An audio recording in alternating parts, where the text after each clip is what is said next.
right, authentic answers. Euros 2024, England 2, Holland 1. It's coming home. England are into another final. Hopefully this time it will be a W for the final. We'll have to wait and see. But let's recap real quick. England. You know what? They have more than enough players that can play possession-based football. But for whatever reason, I don't think that is the tactics that Gareth Southgate sets out.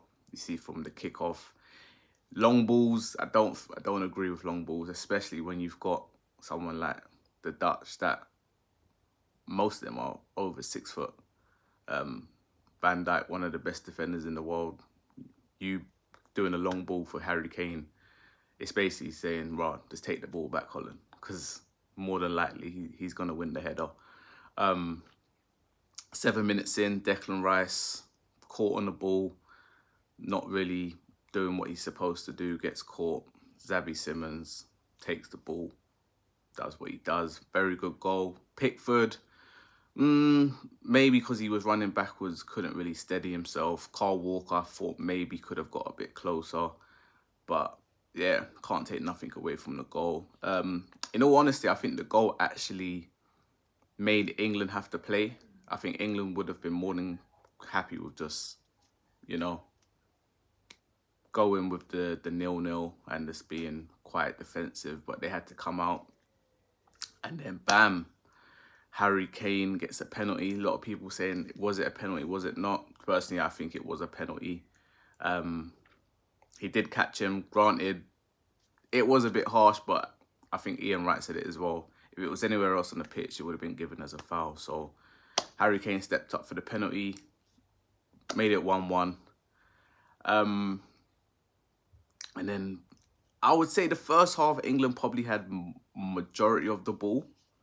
But second half was absolutely, it felt like the game was very safe. Nobody wanted to take that risk. Nobody wanted to make a mistake.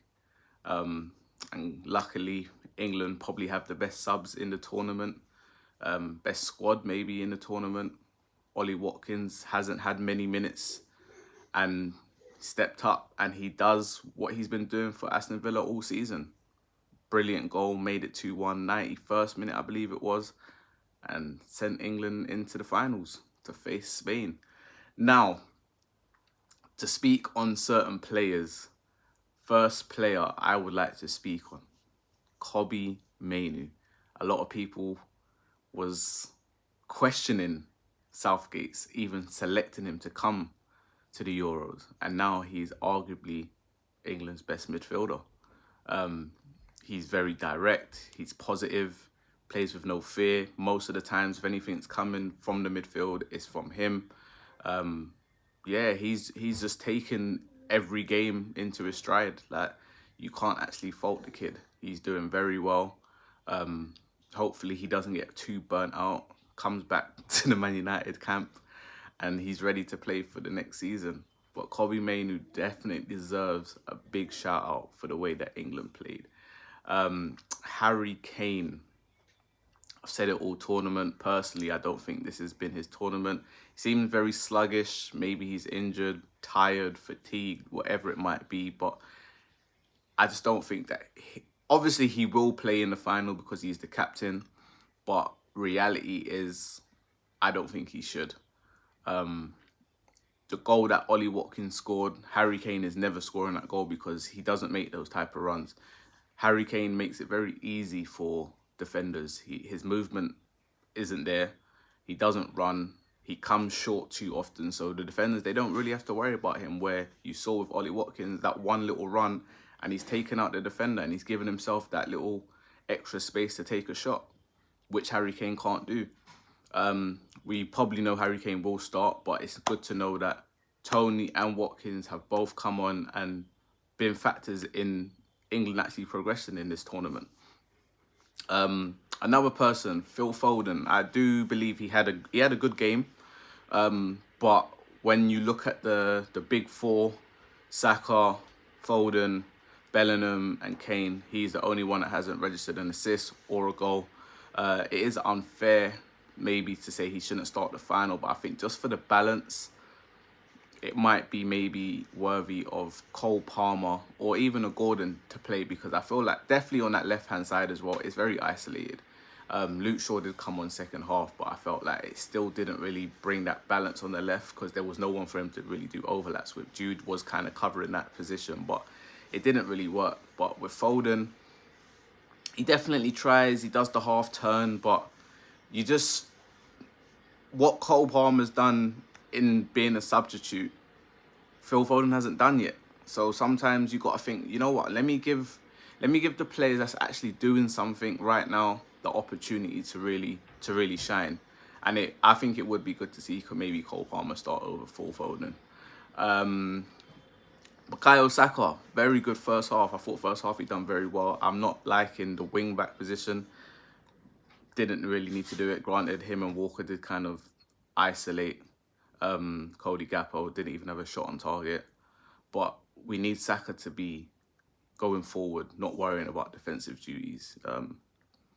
So yeah, hopefully in the next game, he's got more license to go through. Who else? Jude Bellingham, mixed game. He's someone that again he's always gonna give his all. But I just think that positioning of where they're playing him right now, I don't really think it's working. He definitely can offer a lot more than what we're seeing at this moment in time. But I think that definitely comes down to Gareth Southgate and the system of how England are playing. Declan Rice, mixed game as well. Like, I felt his touches were very, very off.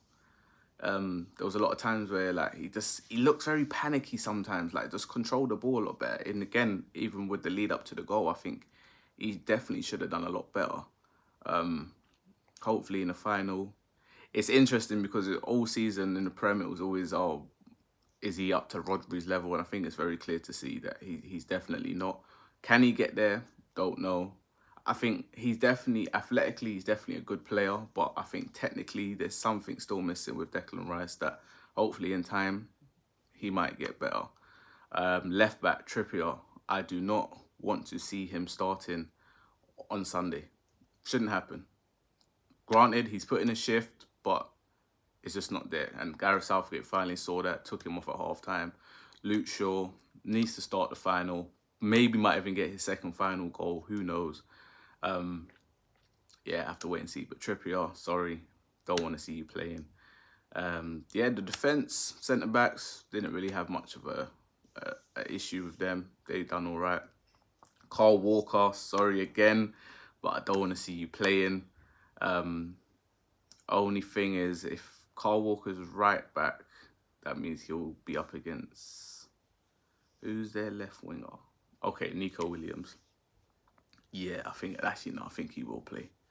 Only because Nico Williams is quite quick. But definitely for the Holland game, I felt like the positions that Walker got into, if that was actually Trent would have done a lot better. Trent can pass the ball. Carl Walker can't. Carl Walker is there for recovery. And that's about it. Going forward, I think he's lacking something, just not there.